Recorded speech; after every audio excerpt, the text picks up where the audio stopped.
Continues. Let's go through the papers in a bit more detail. Sophia Worringer, political commentator with Young Voices UK, joins me. Sophia, good morning. Good morning, Rosie. I'm sure you've been able to hear the conversation I've just had with Terry. How much of a problem do you think there is right now facing the police force when we see the majority of us don't actually trust police officers to do the basics like solve crimes? Well, I think this reduction in faith in the police force is very worrying because obviously in the UK, the police enforce their role by consent. They police by consent. And if the public trust is low, then the police will be impeded in their role. And that obviously then further reduces their effectiveness. So it does feel like a bit of a spiral problem where the police force don't have the public support and therefore aren't able to do their job properly. And I think interestingly that the number of prosecutions and convictions for these so-called low-level crimes like pickpocketing are very low, and I think they kind of serve as signal crimes for the public's ability to see whether the police is doing their job. They feel like if their individual crime against them is not investigated, it's not prosecuted against, they don't see the big stuff that the police does on counter-terrorism or policing murders or things like that. They understand the interactions they have on a daily basis with the police, which are more likely to be on these low-level crimes, and therefore their trust in the police is kind of eroded if those things are not investigated. And the Centre for Social Justice, where I work, has a poll out today that says that more than a fifth of Londoners are attacked or have been attacked or threatened in the past 5 years, which just shows that there is this feeling of lawlessness. Do you, I mean, that question, I never quite know how you're supposed to answer it when it says, do you trust the police? But if I just asked you, Sophia, do you trust them? Do you feel more reassured when you see police presence? I do trust the police, and I do think that the vast majority of police officers in this country are doing their best job, and they are going above and beyond, in fact, their best job in difficult circumstances. But obviously it is difficult if you are constantly vilified, if you are held accountable for the actions of your colleagues, of which you also think are despicable. And a few very bad outcomes for the police have unfortunately tarnished the force as a whole. But I do feel trust in them, and I feel reassured when I see them on the streets.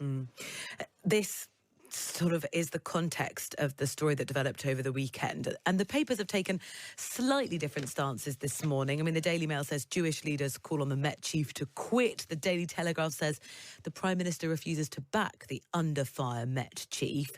Based on what happened at that demonstration over the weekend, do you think Sir Mark Rowley's position now is under question? I don't think it is. I think what that individual police officer has said was obviously unacceptable, but I say that it was more clumsy than malicious. I think his choice of language was unwise, but what he was trying to do, and obviously completely in the wrong way, but what he was trying to do was protect that individual, Gideon Falter, who's the CEO of Campaign Against Anti-Semitism.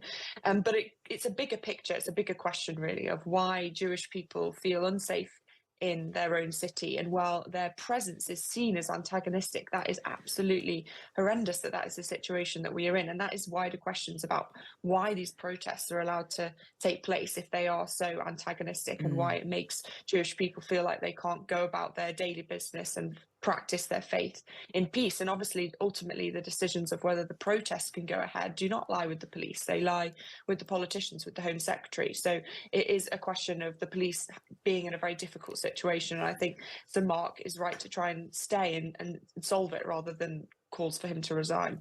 Do you think there was any sense in that when he went and the route that he chose, that he did realise his presence was potentially going to cause a problem? I don't think that is the right question, really. I don't think it should be about choosing your route so that you don't cause a problem. That's not something me as a non-Jewish person has to consider. I think he should be able to go wherever he wants, whether that is in the route of a protest march or not. And I think he was en route to the synagogue, so it's something that probably he couldn't have done much about. I think it's just incredibly sad situation where people who are Jewish in London have to be deciding what route they can take. I don't think that's the question we should be asking. We should be asking, why are there people that are so antagonistic to them allowed to be roaming the streets?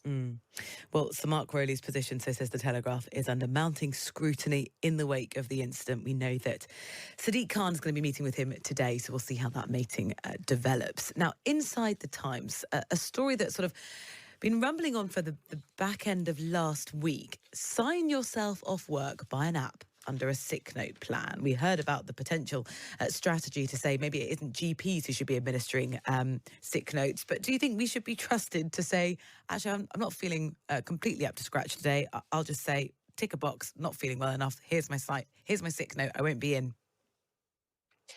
I think as an initial way of trying to solve this huge problem of people being off sick and the cost that is to the welfare bill, I think it's something that is being tested, and it's a good thing to test. I think that's part of the call for evidence the government is doing in this. So it's not necessarily something that they will land on in the future. But you can already self-certify for 7 days. I believe you can kind of say that you won't be in work for 7 days, and after that you need more information from a GP. And actually, those who go to the GP at the moment asking for a fit note, 94% of them get signed off work. So it is basically already automatic. So making it something that takes something off the GP's to-do list and frees them up to do other more intensive work with people who need that longer term support is probably a good idea. But I think it's part of a suite of measures the government are considering, and it's good that they're doing something to tackle this problem, which is a big one. Yeah, it is. And part of the problem is when we look at the scale of the number of us who are now off work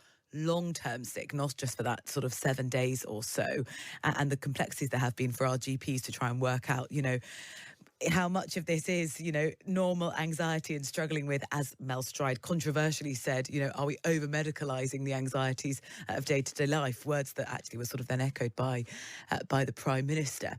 I want to ask you about a story in The Guardian, because we talk often, and we're going to be looking a little bit later in the programme about house prices and what's happening to them, about the cost of living. There is a story here. Is the rise in self-storage a sign of decluttered lives or of housing in crisis? Sophia, can you tell us what's going on? Yeah, so there's a rise in the number of people who are using off-site self-storage, so outside of their home, and paying for places to store furniture or other things that won't fit in their houses. And some commentators have said that this is a symptom of the housing crisis. I think that is correct, although I think the biggest majority of age group of people using the self-storage is in the 50 to 70-year-old bracket, and they tend to be those who are most likely to own a home. And it says, I think, something that it's likely to be inheriting furniture from elderly relatives that is one of the key drivers of having to take out this self-storage. I think it is a problem that we have a lack of homes. Absolutely, people are getting to an older age before they can own their own homes, so they're likely to have less space. But also the types of homes that are being built, they're hugely driven entirely by how many houses they can fit on a small space of land, and so therefore they don't have much storage, and that is a problem because the house is not built for life, and which includes having stuff. Unfortunately, even if you are Marie Kondo, you're going to have some stuff. So it's about just quite houses that are too small for life. It's £270 a month up to that people could be spending on basically storing things that they don't have space for in their own homes. Yeah, exactly. It is expensive. And if it's driven by decluttering, then I would question how much it can count as decluttering if you're just moving it out of your house to somewhere else. Yes, clearly. I really enjoyed watching the London Marathon yesterday. I always find it quite emotional watching people crossing the line. The hardest geezer, I'm sure you're aware of his story, who ran the length of Africa. There's a lovely story about him in the Telegraph. He said it was just a stretch of the legs, Sophia. It was unbelievable. I absolutely loved the London Marathon. I was down there yesterday cheering on some friends, and it is one of London's best days. It is such a brilliant atmosphere. And what an impressive guy Ross Cook is. Ran the length of Africa and now just running the London Marathon, as you said, to stretch his legs. I mean, he's amazing. And it just shows you the kind of grit and determination that was display across the London Marathon as a whole yesterday. It was such a brilliant event. Yeah, we're going to be looking at exactly how that the world record for a women-only race was beaten yesterday. And 2 hours, 16 minutes and 16 seconds. I mean, how you can run that far, that fast. I don't think I could kind of keep up even for a mile of that pace. Talking about endurance sports and particularly physically challenging ones as well, there is a wonderful story. An expedition that began with excitement but ended in tragedy. This was the attempt to reach the summit of Everest in 1924. The British mountaineer George Mallory. Sophia, we've learned of the letters that him and his wife exchanged, and they are so beautiful and give this incredible insight into sort of their quirks, their arguments, how they teased each other. And it kind of, this made my kind of stuck in my throat where the last letter he wrote to her, which has been made public, he said, "It is 50-1 against us, but we'll have a whack and yet do ourselves proud. Great love to you." It's, I mean, they're just beautiful words. They are very poignant, particularly, and what happens, unfortunately, he didn't make it back down from that attempt to summit Everest. It is amazing how history can kind of shed a light on things that feel very distant and make them very personal. And it sounds like even though this, George had experienced the Somme, and we see that as a very kind of far in the distant historical event, it suddenly becomes very recent, and you realize how much flesh and bones there are around these people who endeavor these great feats of accomplishment. And they were personal, and loved their family, and they had these ups and downs and emotions in exactly the same way we did. And it's very poignant to have that brought to life.